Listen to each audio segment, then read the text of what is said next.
Hoje é sexta-feira, dia 25 de setembro. O mês da Bíblia continua, embora já estejamos indo para o seu final. O mês continua a nos lembrar palavra de Deus, palavra de vida eterna, palavra de vida plena, palavra a ser assumida no dia a dia, em toda a sua profundidade, na sua consistência, e nos dará o rumo certo. Vamos então à palavra que Deus preparou para nós hoje, Lucas, capítulo 9, versículos de 18 a 22. Aconteceu que Jesus estava rezando num lugar retirado, e os discípulos estavam com ele.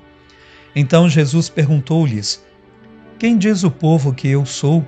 Eles responderam: Uns dizem que és João Batista, outros que és Elias, mas outros acham que és algum dos antigos profetas que ressuscitou. Mas Jesus perguntou: E vós, quem dizeis que eu sou? Pedro respondeu: O Cristo de Deus. Mas Jesus proibiu-lhes severamente que contassem isso a alguém. E acrescentou: O Filho do Homem deve sofrer muito, ser rejeitado pelos anciãos, pelos sumos sacerdotes e doutores da lei, deve ser morto e ressuscitar no terceiro dia. Palavra da salvação, glória a vós, Senhor. Nós já ouvimos essa palavra várias vezes, porque ela se repete em Mateus, Marcos e Lucas. Tão central ela é que os três evangelhos ditos sinóticos, que nos mostram sob a mesma ótica o Cristo, colocam esta pergunta como central para o seu evangelho. Quem é Jesus para nós? Aconteceu que Jesus estava rezando num lugar retirado e os discípulos estavam com ele. Esta pergunta, então, deverá ser respondida em meio à oração, porque a sua profundidade ultrapassa simplesmente uma resposta fácil, rápida. É profunda demais a resposta, como profundo deve ser o conhecimento de Jesus Cristo. E é preciso, então, oração. Jesus estava rezando, estava orando e os discípulos estavam com ele. É preciso estar com o Senhor em oração para compreender quem Ele é, para compreender a sua missão. Certamente Jesus estava rezando pelos seus, para que compreendessem quem Ele era, mas compreendendo o aceitassem de maneira vital, de maneira existencial, profunda na fé, e não apenas no entusiasmo ingênuo do seguimento. A resposta deverá ser dada por cada pessoa ao longo de toda a vida, sempre mais sincera e crescente, até atingir aquele conhecimento mais pleno que ajude verdadeiramente na salvação. O discípulo há que seguir Jesus, levando a sua cruz todos os dias, nunca sozinho, mas sempre na companhia de Jesus.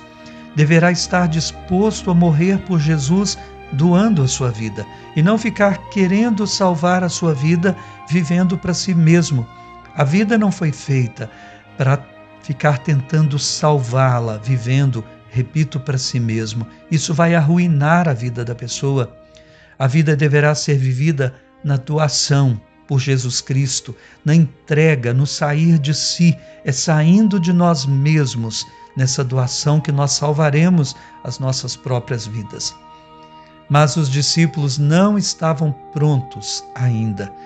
Pedro vai ter essa resposta maravilhosa: Tu és o Cristo de Deus, Cristo ungido, o Messias. Mas ele não tinha dado a resposta completa. Tu és o Cristo sofredor, Tu és o Cristo padecente.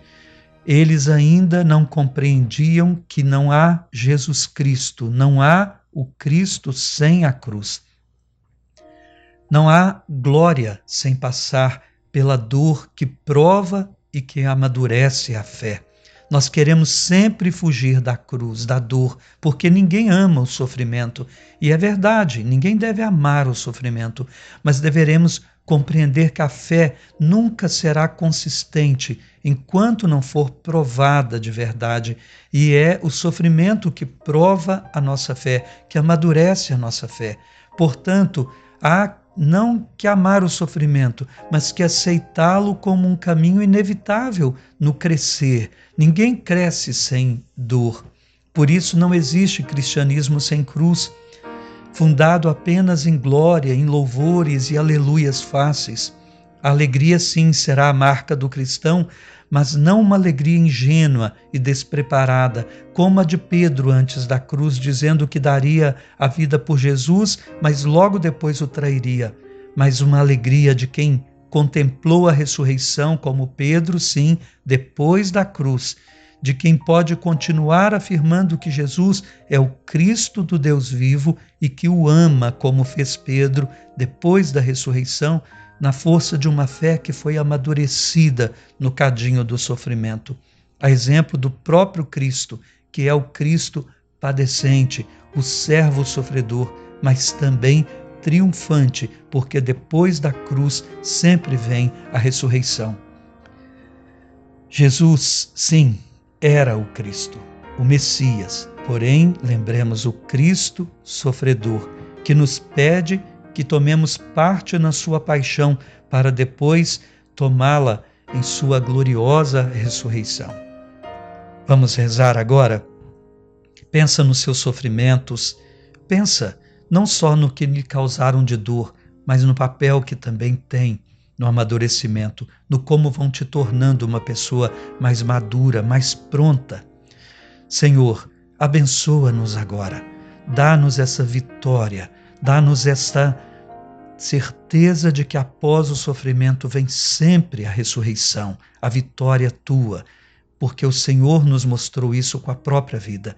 Ajuda-nos a não ter medo de caminhar contigo, a não ter medo de gastarmos a vida por amor, a não ter medo mais do sofrimento.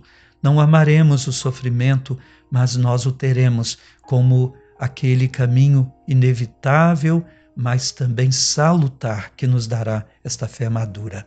Ajuda-nos a viver assim, seguindo a Cristo, Pai, o Cristo triunfante pela ressurreição, mas antes padecente, porque não existe Cristo sem a cruz. Amém.